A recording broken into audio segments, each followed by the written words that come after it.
So welcome back to the SportsMax Zone as we prepare to put a cap on a magnificent season of schoolboy football in Jamaica. One of the most coveted titles, the Olivier Shield, which pits the winners of the urban area Manning Cup against the champions of the rural area the Costa Cup, was a rematch of the 2021 edition between Kingston College, who were hunting their 11th crown, and Garvey, Maceo, who were seeking their first Shield win. The match was played on Saturday at St. Elizabeth Technical in Santa Cruz, St. Elizabeth, and we now have the highlights. These highlights are brought to you by KFC, it's finger licking good, and water, land of good and water. This contest it ended 1-1 at the end of extra time, in normal time. You just have a look at how it really panned out in open play. Kingston College, they did start the brighter of the two teams. Smith again looking to continue where he left off in the Manning Cup final. Maceo run there at the end of it, a deflection that almost was kind to him. And here we saw Brian just laying it back, and Swaby here, that shot at the time was picking out Edwards rather than the back of the net, and he knew it was a big chance at the moment. Smith again with this one, laying it inside to Gallimore, and Gallimore just staying strong, then just arriving on the top of the box.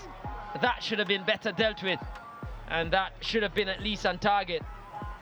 And Garvey would come again. You know, they had a good phase in this game after the early start from Kingston College. That required a massive, brilliant save there from Williams. And that shot came in from McKinley. Just got inside, and Mundell had run outside him as a decoy.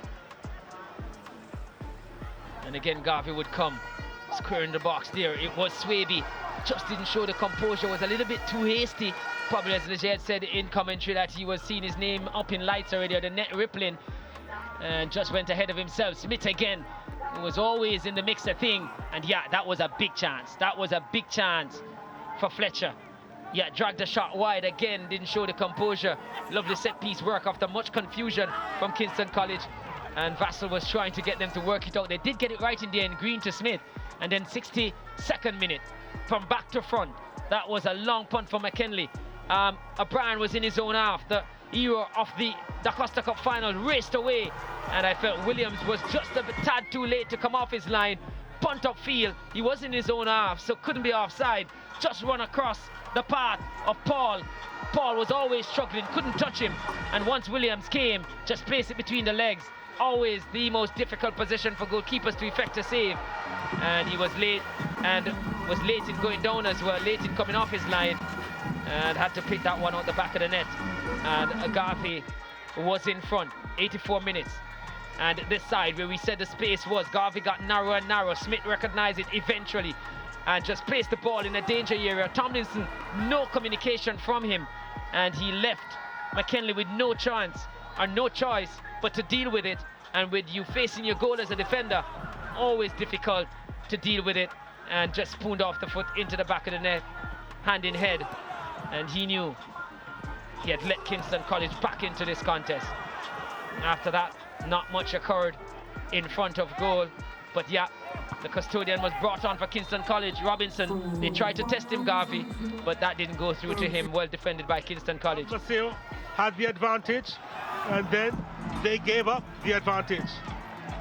McKinley skying that one.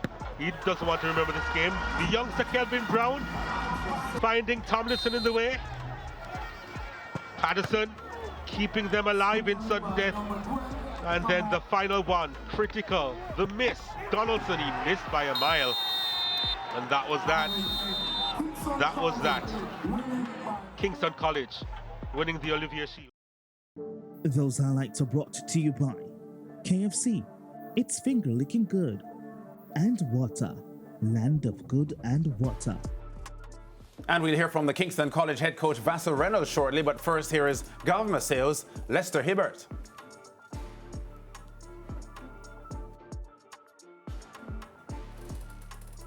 I think that first we have to give the Almighty thanks. I think to the cue we had the game planned up to when we conceded by our own goal. We think we created all the chances in the game. I think we had possession of the ball. We were making penetration runs. But that's just football. You know, you win some, you lose some. At the end of the day, we have to just be grateful and congrats to KC on winning the game. It's a personal achievement. I mean, something that we set our sights on as a team, not just as an individual. You know, but trust me, I must say kudos to the coaching staff, the entire coaching staff and management staff. It was a journey, and I just want to say thanks by asking the coaching staff to join me. It was just not about Vassar Reynolds, it was about the team and the players, and I want to say thanks to them. Yeah, our football analyst Dwight Jeremiah witnessed it all from the comfort of the commentary box, and he joins us now via Zoom to recap the game.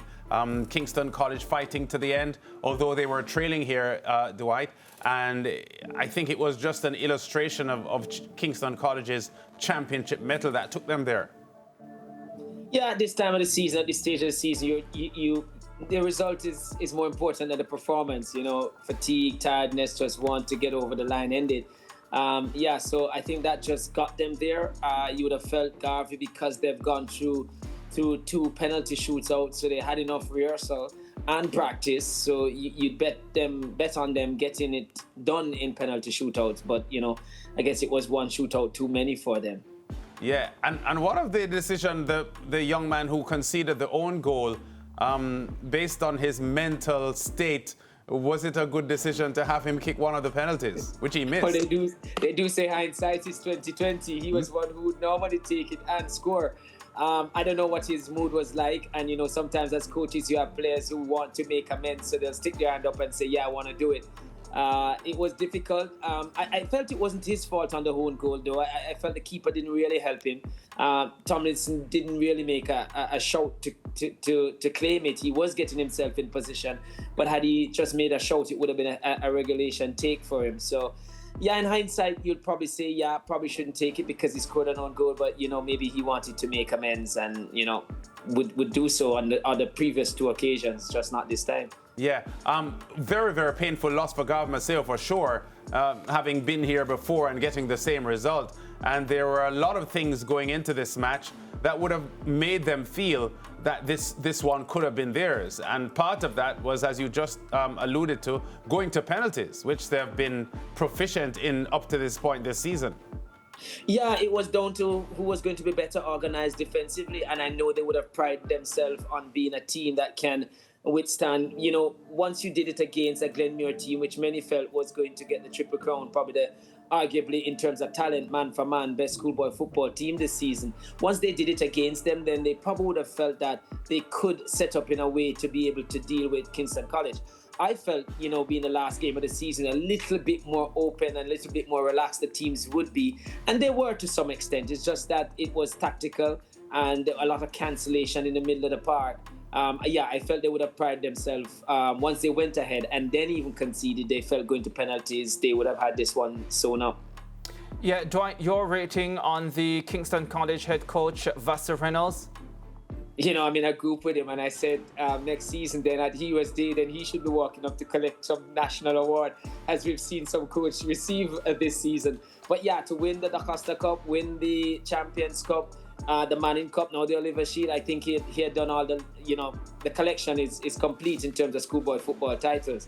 So yeah, he would have cemented himself as one of the top coaches in schoolboy football and a good friend of mine. And I'm so happy for him as well. His style is not always one that the fans will adore. I remember them saying in Rossies one time, some Rossies fans said that Da Costa Cup is probably one of the worst because of the brand of football. He's very organized and it's pride himself defensively. Even when he's in the national setup, his role as a part of the technical team is to deal with the defensive side of the game. So, yeah, sometimes not attractive, but he gets the result, and there are different ways to do it. So he has mastered that or found that to be his calling. So, yeah, happy for him. Yeah, did you find this season by and large to be different? And I think I asked Olivier this question only a week ago, that how can a coach with a history of, let me say, being a defensive coach, put together a unit that scores almost 100 goals in, about 20 matches this season? Yeah, but I guess when you look at the scheme of things, a lot of it in the first round, some of the teams are weak teams, and they would have really put some big scores against some weak teams. But I guess if you take those out and things are more level, then you can understand, why those score lines would come for a team that is being coached by a man who prides himself more on organization and tactical battles. But when you saw he came up against the likes of, say, Jamaica College, Glenmuir, even Garvey Maceo here, it's much more difficult for him. And I think he's okay with that. He waits for his moment. He plays in transition. And I heard him saying a lot that he had to try and cancel out Garvey in the middle of the park as well, trying to ensure that they don't go through the middle of the park. And even when Garvey got very narrow, it took him a while, and it took Kingston College a while to recognize where that space was. I was saying in commentary that Garvey got so narrow that there was so much space to play in behind, or really to the right side of Garvey's defense, which is where the own goal came from and where they almost got the go-ahead lead.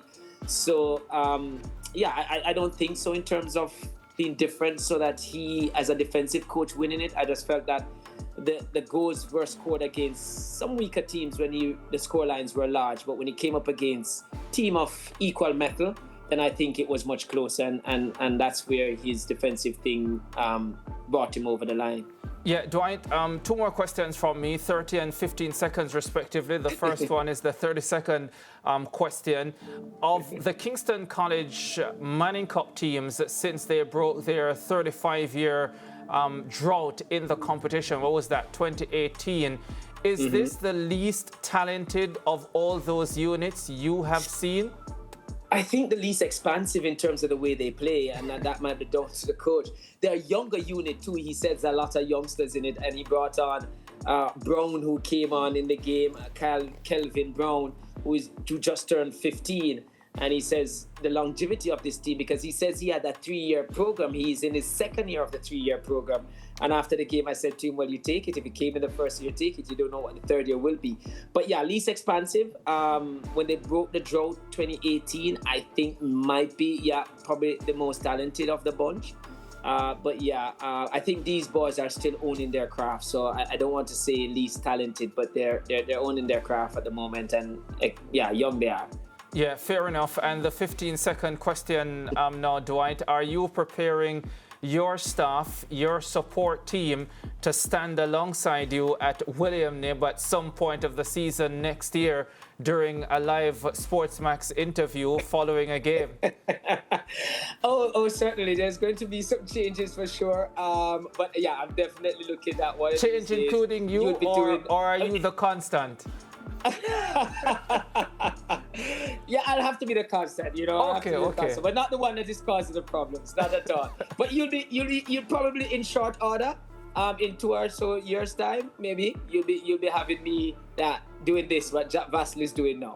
Well, big up to Craig Butler, the man who started it all, and now it's taking over all of schoolboy football. Dwight Jeremiah, thanks so much for joining us as usual on the SportsMax Zone, and great work throughout the course of the entire schoolboy football season. Yourself, Leger, Donald, Dean Smith, and then those doing the pre-shows, Gerard, Janae, Kimani. I didn't want to call Kimani's name, but oh gosh.